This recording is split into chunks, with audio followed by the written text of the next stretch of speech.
What was that disgusting thing someone you were dating told you and it changed your image of them? Story 1. I followed you a couple of times, but you never noticed me. I love you. From now on, you're not allowed to speak to other men. All that from the same guy, from the same night, from the first and only date. Story 2. My ex completely changed after we got married. When I asked him why he'd lied to me about who he was before, he literally said, "I didn't think you'd like me if you knew." Damn straight. I was like, "Don't you think I kind of deserve to decide that for myself? Now I just can't trust you at all." And he said, "But then you wouldn't have married me." Surprise, surprise, we got divorced. Story 3. After knowing him for like 6 years, he randomly told me he was really depressed. I quit my old job and that I had lost a lot of use to him. The wording really threw me off. He was pretty good at masking, so I thought he just misstated it. Surely my use wasn't my career. Oh no, it was. He said that a big part of his interest in me was my career because he had hoped to have one like mine.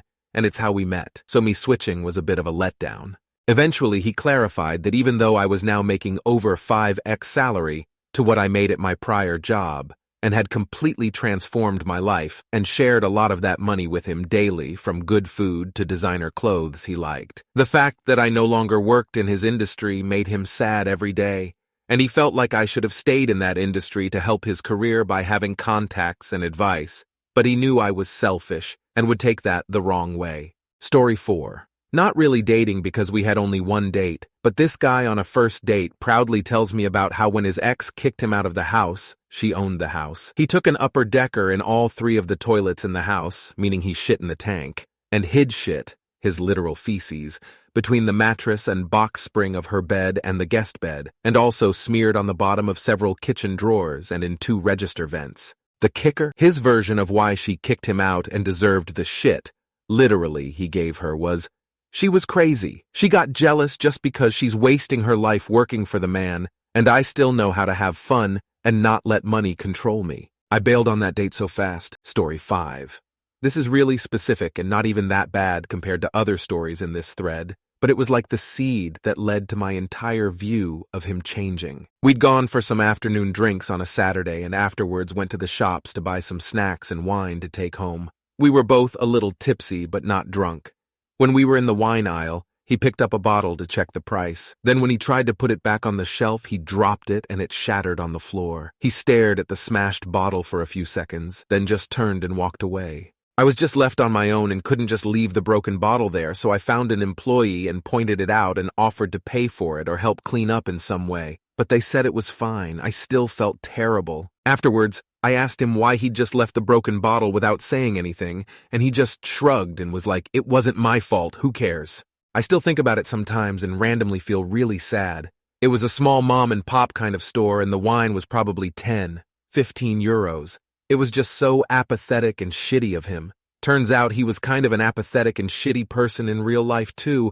It just hadn't been directed at me yet. Story 6. Months after telling my ex how I felt sexually violated by him and ongoing abuse and arguments, he revealed to me that his first thought after me telling him how I felt was, "I'll show you what it's really like to be violated." And he essentially confessed to planning how he wanted to rape me, down to the detail. I already resented him, but this made me genuinely fear him. Story 7. While fighting with his younger brother about politics and who was right. Who has the blue check mark next to their name? He was 48 years old, trying to one-up his 34-year-old brother as if he should recognize his wisdom. Ah yes, elite Instagram man. Story 8. A couple months after an ex cheated on me and I gave him another chance, one of his friends who I liked hanging out with confessed to being into me. I told my ex-BF at the time what happened, and he said he knew and even encouraged his friend to try to hook up with me because you guys flirt all the time, so go for it and we'll call it even. Made me realize how emotionally manipulative he was, trying to bait me into sleeping with someone else so I didn't have a leg to stand on anymore. Story 9. Only other gay guy at my rural Deep South high school, super cute. I was infatuated.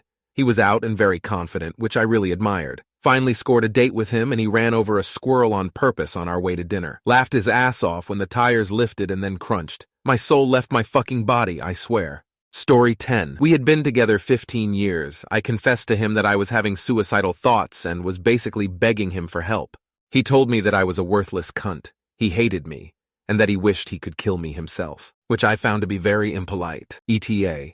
The reason I stayed was because I felt trapped. At the time, There was every abuse that one could be given with the exception of physical, though that was sporadic, emotional, sexual, and financial. I felt worthless, and that I was lucky that someone were to care about me, a disabled, worthless waste of skin who suffers from a crippling pain condition, which led to depression and anxiety. He isolated me from all my friends, even tried to isolate me from my family. After he said the above, I actually ended up in the hospital with a life-threatening infection within days of him saying that. I had been ignoring the infection because things were so bad at home. I was scared to leave my daughter and my dog with him. Story in my post history. He was mad that I took off for over a week. I was in intensive care and having emergency surgery. I should have been in the hospital for weeks. But between COVID and me threatening to sign out AMA so I could get home to my daughter, I had managed to strike a deal of sorts with the doctors at the hospital for them to let me leave well before I should have. When I came home, he was still angry about me being suicidal, refused to help me even though I was still very ill and had a giant surgical wound to deal with. And that was when I decided enough was enough. My daughter was old enough to start really understanding how he treats me, and I'll be damned if she thinks this is what a relationship is supposed to be like. It's been almost exactly 2 years of careful planning, secrets, and support of loving friends who welcomed me back into our group with open arms. I am just waiting to hear back about housing assistance, and then me and my daughter can start a new and happier life. I'm happy to answer any additional questions. If someone reading this is going through something similar, I promise, you can get out. It might take time, but you can do it. Just keep putting one foot in front of the other and don't give up hope. You are loved. I promise you are. Story 11. First date.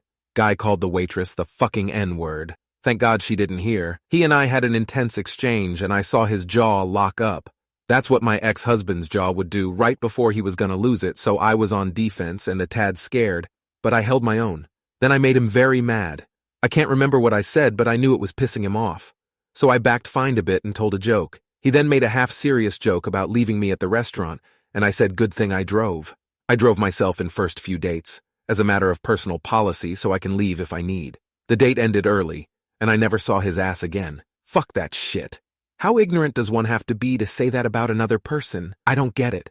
I never will. Edit. I apologize for my poor storytelling. I'm getting old and my thoughts aren't as together as they used to be. Story 12. I deal with sciatica. It's excruciatingly painful and makes walking difficult. I walk with a pretty severe limp. This was new to me 3 years ago, and new to her. She didn't see the extent of my pain display due to the amount I was working at the time. Our first time in public. Walking from the car to Home Depot, she stops dead in her tracks, turns to me and says, "You need to stop walking like that. You're embarrassing me. People are looking." The tone of utter disgust and anger in her voice was repulsive. I felt so hurt, betrayed, and disappointed. My entire image of this woman that I loved had shattered. Everything was downhill from there. Several months later, I had been taking an antidepressant, which she offered up the task of refilling my monthly pill sorter because I was struggling to keep up with my meds. Each day had its own pod. I was on so many different meds at one point that I just assumed that everything was in the pods, and I'd wake up and take the whole thing like a shot. She failed to inform me that after X day, I was out of said antidepressant, and it needed a refill called in. As a result of this, over the course of the next several days, I had increasingly worsening withdrawal symptoms. One day upon returning home with my son, I had collapsed on the porch steps and blacked out. He banged on the door and was screaming for me to wake up. I eventually was somewhat mentally there, but physically could not get up or say anything. She finally came out, pulled him quickly into the house, and came out and nudged me with her foot several times, and with that same tone from before said, "Get up! This is disgusting and you're embarrassing me. The neighbors can see you," and then proceeded to leave me on the porch for 15+ minutes until I was able to crawl inside. There are so many other instances of this from this woman that I can't even remember half of them, but I remember how she made me feel. I don't ever want to date again. I've never felt so betrayed in my life. Just to clarify, I wasn't perfect in this relationship by any means. I had my downfalls and caveats, mostly mental health-related depression/ADHD/autism struggles, but I was never cruel, mentally, emotionally, or physically abusive. She would get chronic migraines and would have to sleepy for 3 days, and without hesitation, I did what I could to tend to her, check in on her, treat her with the human decency she deserved. But when I'd have a multiple days of burnout, depressive sleep episodes, She would get irate and scream bloody murder at me. I really hate that I decided to type any of this and am mentally reliving it. Yuck. Story 13.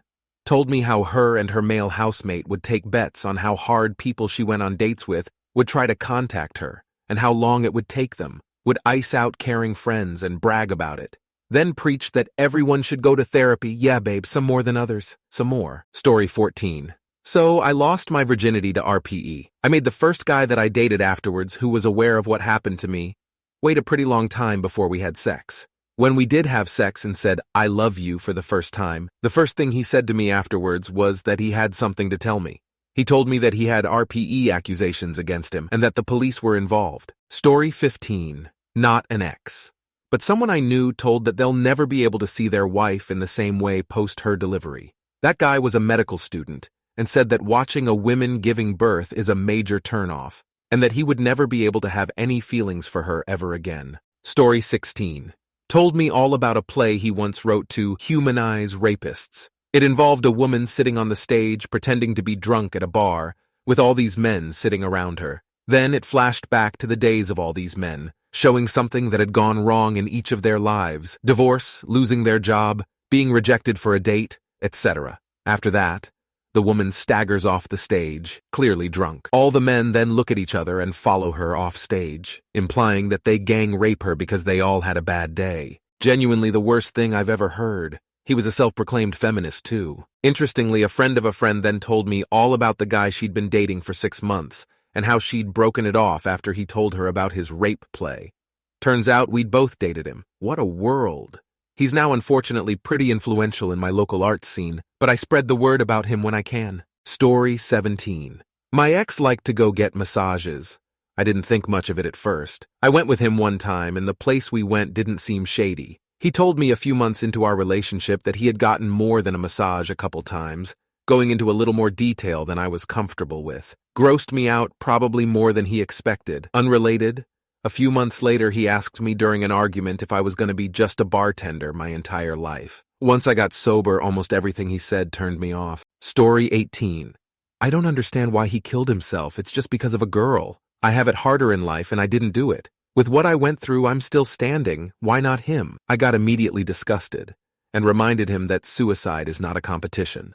Broke up the next day. Story 19. I wasn't dating him, but when he asked me why I didn't want kids, and I explained the risks and how little it appealed to me, he told me I knew too much. He already knew I was studying pathology, so that really sealed that nothing was ever going to happen between us. Story 20TW. Animal abuse. That his cat had kittens, and the family didn't want them, so he dug holes and half-buried them while they were alive, so that their little heads were sticking out, and then ran over them with the lawnmower. It was probably 20 years ago, and I still can't forget that someone would even think about doing something so utterly vile and cruel. I wish I could go back in time and call the RSPCA and/or do something to get vengeance, burn his house down maybe, for those poor little babies. I was young and horrified, and my first instinct was to stay away and out of it, but I still feel so sad for the kittens. Story 21. Told me at 21 years old that before I started talking to him, he was trying to get with, and pressuring, a 16-year-old sophomore in high school because she had a pretty putsy. Instantly broke it off. My dad's a private investigator, told him about it, and he was arrested, and literally just got out 3.5 months ago.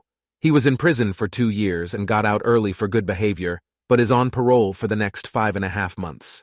I don't play. And from what I know, the girl is doing a lot better now. She got in a lot of trouble by her parents, and being questioned by detectives scared her straight. Story 22. He stalked and shot an armadillo that was minding its own business in the woods with a .45 pistol and laughed when it ran away to die. And the same day bludgeoned a deer to death with stones after he shot it with a black powder rifle and it didn't die immediately. We were hunting, and obviously that means a deer will die, but dude was a psycho and disrespectful as hell about it. Never been hunting since. Story 23. We had broken up but stayed acquainted because we worked together. He was telling me about how his ex gained weight, already gross, and then said, "I guess that's what happens when people date me. We break up and they get fat."